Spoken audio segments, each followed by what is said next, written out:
Você podia prever, por exemplo, uma América Latina assim: Fidel, Chávez, Morales, Bachelet, Correa, quem mais? Todos de esquerda na América do Sul. Você podia prever que isso ia acontecer?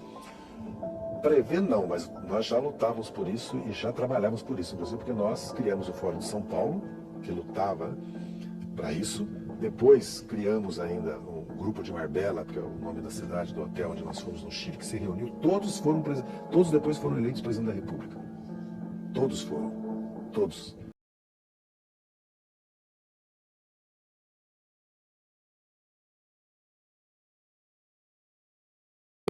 São todos amiguinhos. São todos amiguinhos, talvez nem se conheçam, Rodrigo. Vamos parar de narrativa que sessão da tarde. Não existe o Foro de São Paulo? Não existe. Não existe como essa entidade do mal, uma coisa palpatina. Não existe. O Foro de São Paulo é uma narrativa bonita para o Olavo de Carvalho, para esse pessoal, essa turma, essa outra turma. Agora existe essa turma. Agora Então, eu tô falando ironicamente, acho que você percebeu pela minha cara. Porque aí eu tô entrando em narrativa. Vamos falar da vida real. A Cristina Kirchner e o Alberto Fernandes. Ela apoiada por esse pessoal. Por esse pessoal, mas não pelo Brasil. O mundo mudou. O mundo não há mais a divisão, o muro de Berlim já caiu há muito tempo e não existe no Brasil essa ideia de que existe o comunismo. O comunismo não acabou. Para mim não existe o comunismo. No Brasil não existe.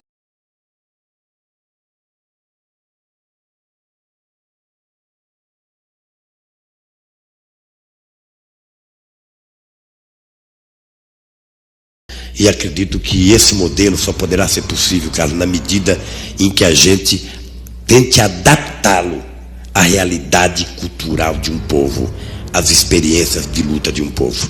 Não dá para você pegar o regime cubano, colocar num navio, trazer para o Brasil, decreto-lei número 1, socialismo à la cubana, não dá certo. Ou trazer o soviético, sabe, através de um avião, chegar aqui e decretar socialismo via Suécia, também não dá certo. Eu acho que ele será demorado, ele será, sabe, penoso, mas será nos moldes em que a cabeça do povo brasileiro estiver preparada para implantar. Acredito nisso, trabalho para isso, acho difícil, veja, eu sou tão pessimista que eu acho difícil que mesmo que a gente fizesse a revolução hoje nesse país, depusesse o governo, a gente, para implantar esse socialismo, levaria quantos 30, 40, 50 anos para implantar num país de tantas coisas como o Brasil. Por isso, ninguém precisa ter tanto medo que não vai acontecer tão imediatamente. Tá? Nós precisamos plantar agora para colher daqui a alguns anos.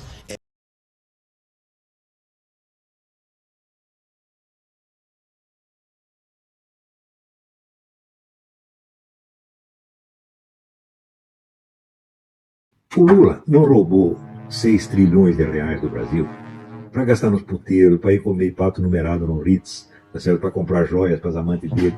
Não. Ele roubou para salvar da destruição o movimento político mais homicida, mais monstruoso, mais inumano que a humanidade já conheceu. Meu filho, ele roubou para financiar o morticínio. Né? Eu não estou aqui falando de corrupção. Corrupção perto disso é bosta. Agora, gente que é incapaz de conceber, tem medo de conceber o mal nas suas verdadeiras proporções, só entende males menores. Tá, vamos combater a corrupção. Não se trata disso. Gente, por exemplo, o regime chinês mata 90 mil prisioneiros por ano para vender órgãos. Né? Eles são de uma monstruosidade. O próprio Stalin e Hitler não conseguiram conceber. E é isto que está sendo restaurado. Né? O dinheiro que o Lula roubou.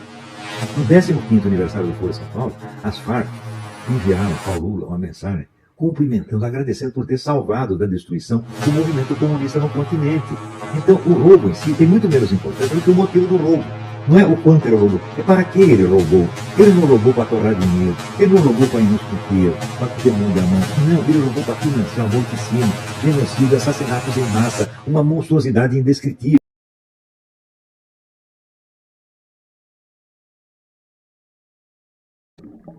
E vocês sabem quantas vezes nós fomos acusados.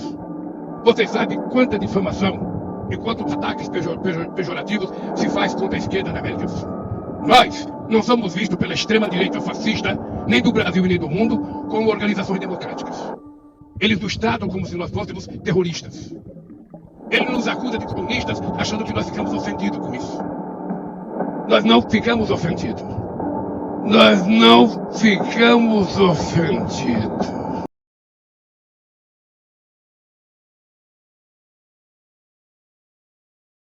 Eu não acredito nisso, mas eu quero colocar isso na entrevista de uma aliança, do eixo Chaves, Fidel e Lula. Agora, você sabe que isso é uma piada de mau gosto, e eu te aconselho até não repetir isso no vídeo.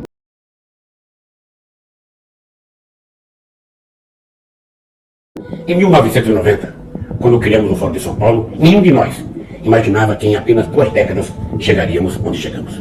Naquela época, a esquerda só estava no poder em Cuba. Hoje, governamos um grande número de países. E mesmo onde ainda somos oposição, os partidos do Fórum têm uma influência crescente na vida política e social.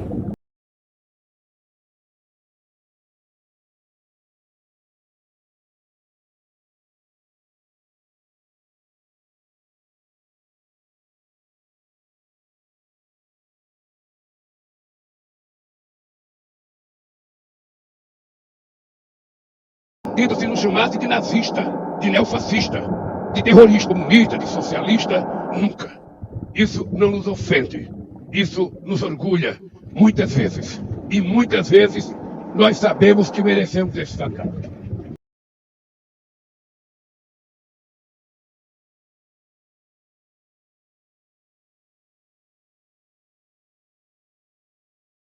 Aqui no Brasil nós enfrentamos o discurso do costume, o discurso da família, o discurso do patriotismo. Ou seja, aqui nós enfrentamos o discurso de tudo aquilo que a gente aprendeu historicamente a combater.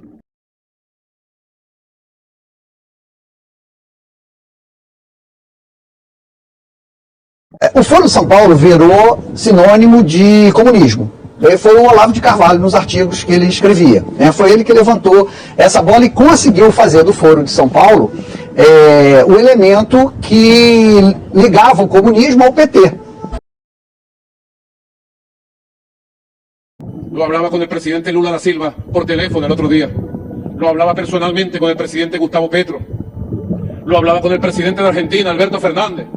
Está llegando una hora nueva, una hora especial para juntar los esfuerzos y los caminos de los pueblos de América Latina y el Caribe, para avanzar en la conformación de un poderoso bloque de fuerzas políticas, de un poderoso bloque de poder económico que le hable al mundo, que invite al mundo también a la integración, que invite al mundo a la construcción de nuevos polos de poderes, de esa comunidad de destino compartido que habla nuestro hermano mayor, el presidente Xi Jinping, como una comunidad de destino compartido, o de ese mundo pluripolar, multicéntrico que habla nuestro hermano mayor, el presidente Vladimir Putin, un bloque latinoamericano caribeño, cohesionado, unido, avanzado. Y así lo digo, así lo anuncio, Venezuela se pone al frente de la batalla por la construcción de ese mundo de patria grande.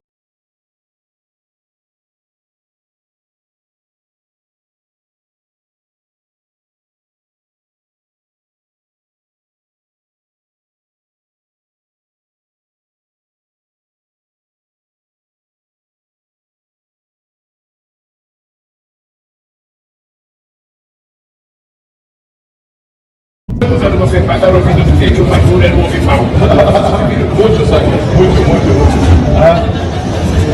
Aqui já presente aqui.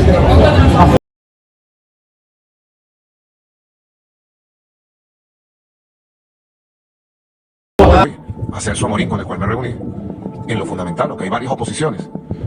Un grupo de opositores que quieren una alternativa democrática, pacífica, de respeto a la Constitución y las instituciones. Pero este grupo especial es un grupo de derecha, extremista, radical, fascista. No estamos...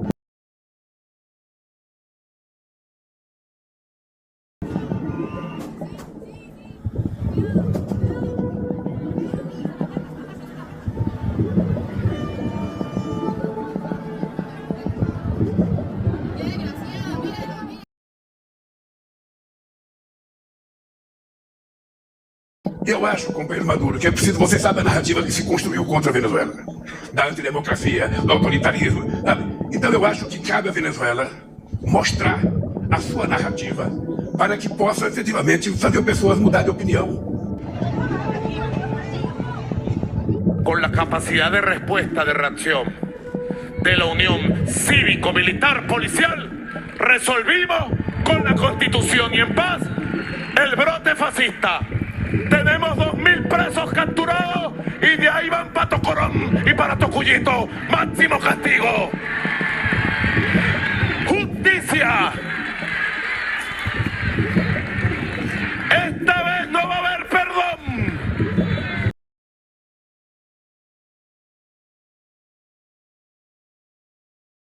tem uma briga, como é que vai resolver essa briga? Apresenta a ata. Se a ata tiver dúvida entre a oposição e a situação, a oposição entra com recurso. Sabe? E vai esperar na justiça tomar o processo. E aí vai ter uma decisão que a gente tem que acatar. Eu estou convencido que é um processo normal, tranquilo.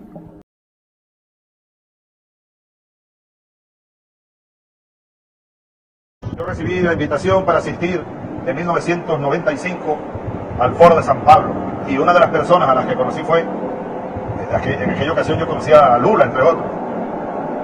Y me llegó alguien a mi puesto ahí en la reunión y yo le dije, ¿quién eres tú?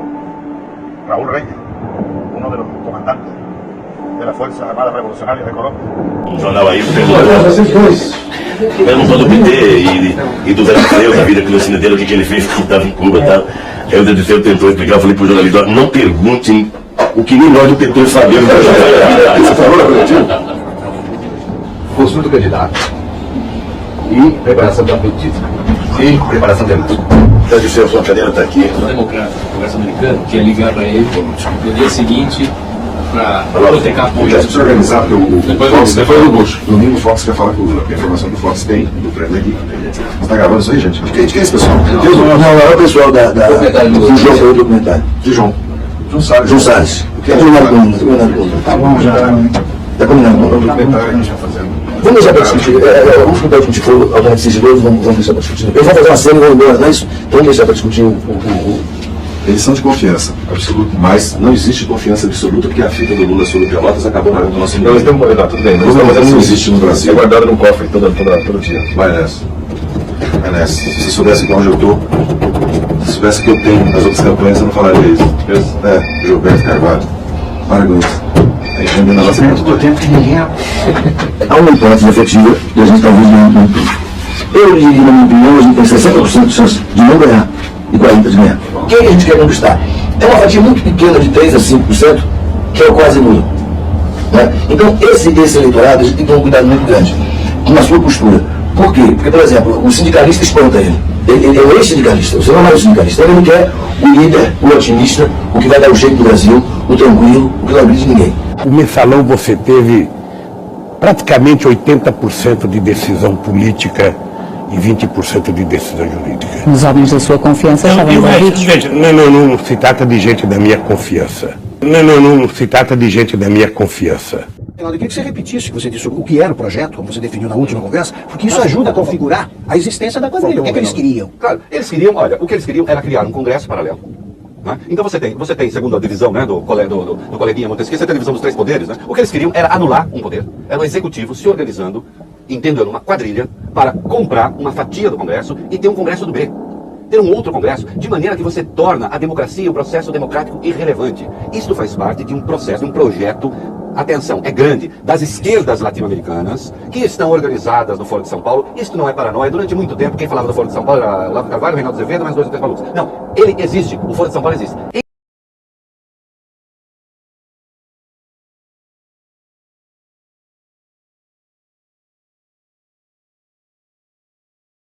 Acabei de saber hoje que o antagonista descobriu que o Foro de São Paulo custa dinheiro e está perguntando de onde sai o dinheiro.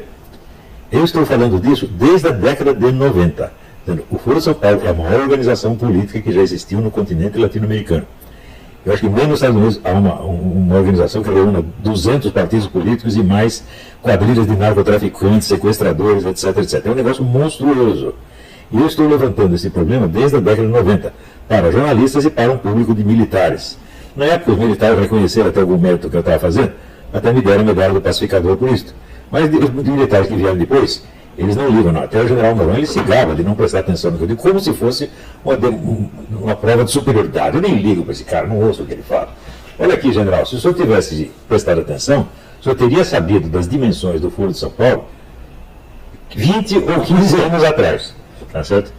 E o senhor poderia ter fomentado alguma ação das Forças Armadas para acabar com esse negócio, antes que o Foro de São Paulo completasse o seu roubo de R$1 trilhão de reais. Veja o ponto que a coisa chegou.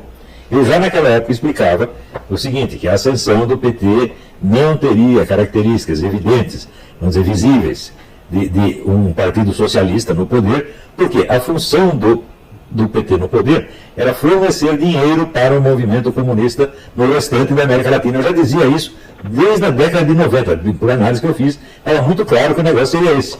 Quando o Lula ganhou um prêmio do Fórum de Davos por sua adesão ao capitalismo, e na mesma semana um prêmio do Foro de São Paulo para sua fidelidade ao comunismo, estava tudo explicado nesse ponto. Ele era, quer dizer, pró-capitalista para dentro e comunista para fora, chegando por isso a fazer aquilo que as Farc reconheceram e homenagearam por isso, salvar o movimento comunista na América Latina. Foi isso que ele fez com o dinheiro do Brasil. Especialistas em direito internacional e em ciências jurídicas, ouvidos pelo Domingo Espetacular, analisaram as denúncias feitas pela jornalista espanhola Cristina Seguí, de que o narcotráfico patrocinou partidos de esquerda tanto na Europa como na América Latina. Em entrevista ao jornalismo da Record TV, Cristina Seguí afirma que regimes políticos da esquerda de vários países estão ligados ao crime organizado por um grupo chamado Foro de São Paulo. El Foro de Sao Paulo es la sede y el puesto de mando del comunismo, del narcotráfico y del crimen organizado, fundado por Castro y por Lula. En este momento, el Foro de Sao Paulo tiene una estructura criminal. El Foro de Sao Paulo y todos los que están alrededor del Foro de Sao Paulo y que se anteponen a las ideas de libertad y a la prosperidad de las personas vive de la criminalidade, del tráfico de armas, del tráfico de personas, del tráfico de droga. De acordo com o site, o Foro de São Paulo diz que o grupo foi criado a partir de uma convocatória dos ex-presidentes Lula e Fidel Castro a partidos, movimentos e instituições de esquerda em julho de 1990. Possui 123 partidos membros em 27 países. O Foro de São Paulo, embora tenha esse nome São Paulo Brasil, ele é um foro internacional que reúne a esquerda, né? A esquerda raiz, a esquerda comunista, os socialistas, com relações, sim, com o narcotráfico. Isso também era sabido, né? Não se está dizendo, e a jornalista espanhola também não disse, que os esquerdistas, ou seja, os partidos de esquerda, os partidos comunistas, são compostos de pessoas ligadas ao tráfico. O que ela diz é que há um patrocínio, há aí como uma captura, né, financeira para financiamento desses partidos de esquerda, com dinheiro vindo de atividades ilícitas.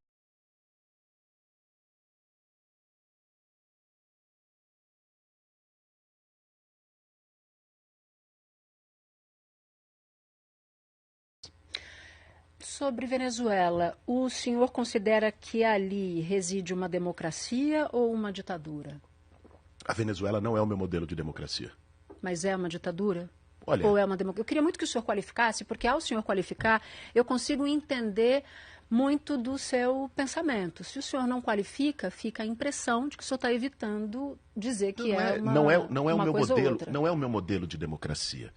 Cara, produto de uma ditadura. A Venezuela não é uma ditadura. Não é uma ditadura. Então, seu governo eleito. Seu governo eleito. Então não é ditadura. Cuba, não, só um minuto. Agora deixa eu só perguntar. Cuba é ditadura ou não? Não é uma ditadura. Cuba não é ditadura, Venezuela é ditadura e o Brasil... Aliás, teve eleições recentemente em Cuba, que elegeu um novo presidente. Então Cuba é uma democracia, a Venezuela é uma democracia e o Brasil, com todos os defeitos que nós temos, você faz essas críticas violentas ao poder, ao judiciário. Se você diz que pergunta para alguém se ele apoia uma ditadura opressiva, assassina, nenhuma pessoa normal vai dizer que sim, tá? Mas se você diz, como o Bolo diz, que um governo como o do Maduro não é assassino, não é ditador, não é democracia. Talvez mate algumas pessoas, mas mata fascista, persegue fascista, ele prende nazista, prende terrorista. Você inverte o jogo. O ditador vira uma espécie de herói democrata. E também quero pedir para vocês uma solidariedade às mulheres e crianças que estão morrendo na Palestina por conta da irresponsabilidade do governo de Israel, que continua matando mulheres e crianças. E a gente não pode se calar diante das aberrações. A gente não pode deixar de ser solidário, porque amanhã a gente vai precisar de solidariedade. Que é o que acontece aqui, por exemplo, no Brasil, com Alexandre de Moraes, que é o que acontece na Venezuela, que essas pessoas, esses adolescentes aí cantando em volta do Maduro, achavam que era, pelo menos, um democrata, acham que o Lula é o salvador da democracia. Então você inverte o jogo.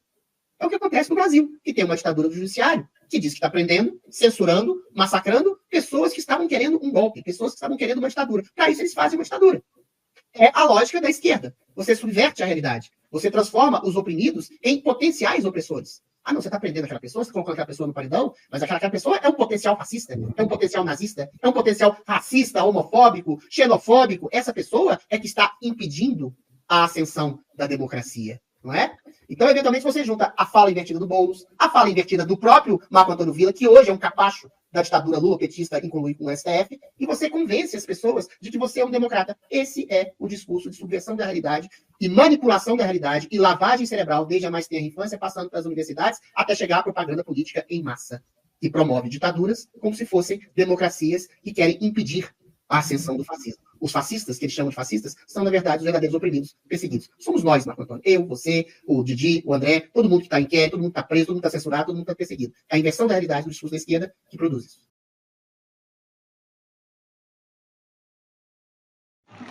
Que é para a gente poder fazer uma campanha dizendo claramente que nós vamos regulamentar os meios de comunicação desse país.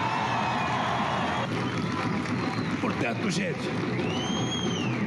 eu não fiquei mais radical, apenas fiquei mais maduro. Mais maduro. Apenas fiquei mais maduro. Mais maduro.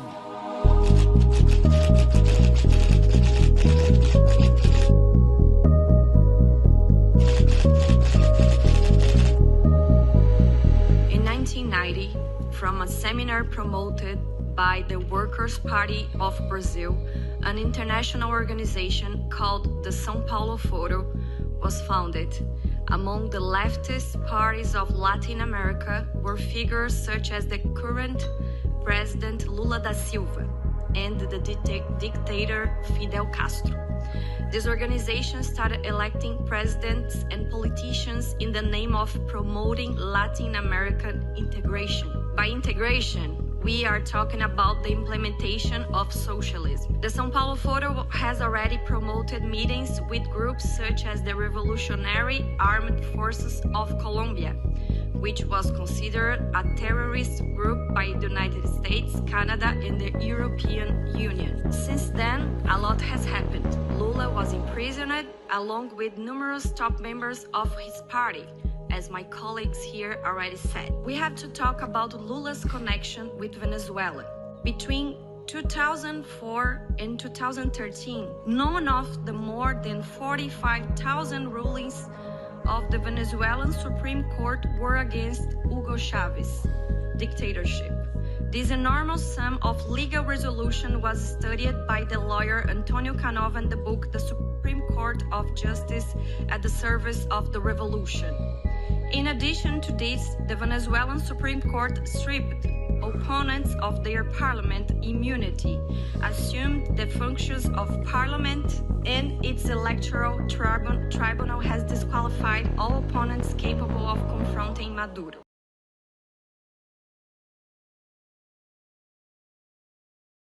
Fue fundamental en esta etapa con los asesores brasileños de Lula da Silva, que entendieron el fenómeno Milei porque habían entendido el fenómeno Bolsonaro y cómo entrar ante el fenómeno de Javier Milei. Entrarle no por la discusión de si está loco o no, sino entrar por la discusión de las ideas de Javier Milei. Pero porque hay una preocupación de los sectores progresistas del mundo. Lula está obsesionado con la Argentina y que tiene que seguir gobernando el oficialismo. En España, José Luis Rodríguez Zapatero y todo el ámbito del socialismo y del progresivo español están con la mirada puesta en Argentina y están haciendo lo imposible para ayudar positivamente. Entonces, son ejemplos que hay que tener en cuenta. El propio Lula le dijo a Sergio Massa cuando viajó a Brasil, le dijo, tenés que ganar la elección. O sea, dejá de contar dólares y andá y ganá la elección porque hay que ganar la elección por la preocupación que le genera a Lula da Silva y a la región la posibilidad de pensar un Javier Milei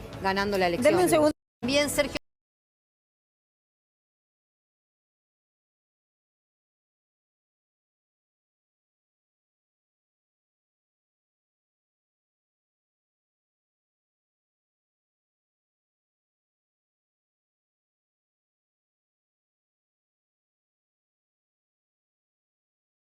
Paulo Pimenta.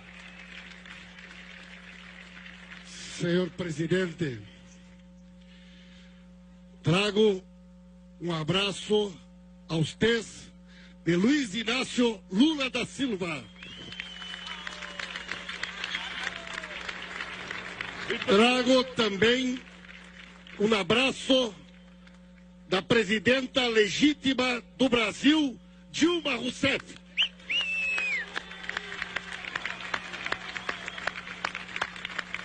Senhor presidente, somos muito gratos ao apoio da Venezuela e de todos aqueles que têm se manifestado na América e no mundo para denunciar o golpe e para apoiar a democracia no Brasil neste momento. Nós estamos vivendo, senhor presidente, um golpe que tem muita semelhança com a guerra econômica que a burguesia tenta fazer na Venezuela. Quero concluir, senhor presidente, dizendo que me sinto profundamente honrado e orgulhoso de estar aqui neste momento, numa homenagem a Francisco Miranda, aqui onde está Simão Bolívar. Hoje estive no quartel da Montanha para prestar homenagem com os colegas aqui presentes ao comandante Chaves. Vejo aqui falar em Sandino, Zapata, Mandela, Yasser Arafat. E eu pergunto, senhor presidente, a quem os esquálidos podem homenagear? Quem inspira os esquálidos golpistas? Eles não têm quem homenagear, senhor presidente. Por isso não entendem quando nós temos orgulho dos nossos líderes que já se foram e aqueles que estão entre nós, como Vossa Excelência, como Lula, como Dilma, Evo Morales, Rafael Correia e Daniel Ortega e tantos outros que lutam pela liberdade da América Latina.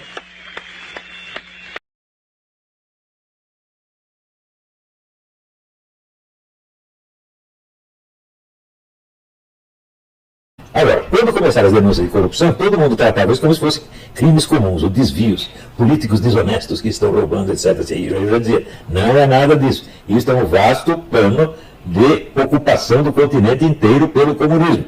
E tudo que está sendo roubado do Brasil é para financiar este plano.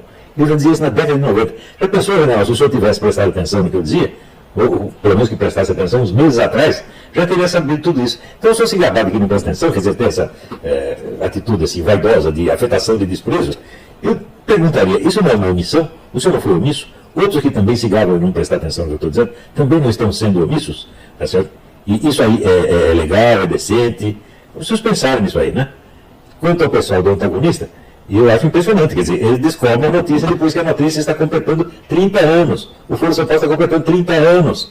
Eu me lembro que logo no comecinho do Foro de São Paulo, o meu falecido amigo José Carlos Graça Wagner reuniu tantos documentos a respeito que ele tinha um quarto inteiro na casa dele lotado desses documentos, dos quais eu tive acesso a uma parte ínfima. Mas essa parte ínfima ela foi suficiente para entender a dimensão da coisa e prever tudo o que o PT ia fazer no poder, inclusive esta obra-prima de corrupção, a maior roubalheira que já houve na história da política mundial. Tudo isso poderia ter sido evitado se os militares e jornalistas que me ouviram na década de 90 e depois nos anos 2000, 2005, 2007, 2013 tivessem acordado, prestado atenção e tomado providência. Agora, esse pessoal todo é o seguinte, vou dizer uma coisa, vocês e os professores universitários de ciência política não têm conhecimento de ciência política, vocês não sabem fazer essas análises, vocês seguem apenas a mídia. É aquele negócio daquele coronel que eu discuti no clube militar, o senhor leu tal livro a respeito, o senhor leu tal outro? Não. Onde o senhor se fala? Eu li o jornal. Ler jornal é modo de informação assim, de empregada doméstica, meu filho, né? de caixeiro de supermercado, não de profissionais da segurança, não de profissionais da ciência política. Como é que vão aprender isso? E esses jornalistas, então, eles são muito vaidosinhos também. Eles fingem desprezo, tá certo? há um sujeito que lhes inspira um tremendo complexo de inferioridade. Eles não aguentam isso, então tem que fingir desprezo. É tudo coisa de criança. E eu fico espantado de ver homens de 40, 50, 60 anos ter essas atitudes infantis, ainda que em prejuízo do país. Então aí, General Mourão, o senhor não se gabe de não prestar atenção no que eu estou dizendo, né? Porque isso aí não demonstra muita inteligência da sua parte, tá?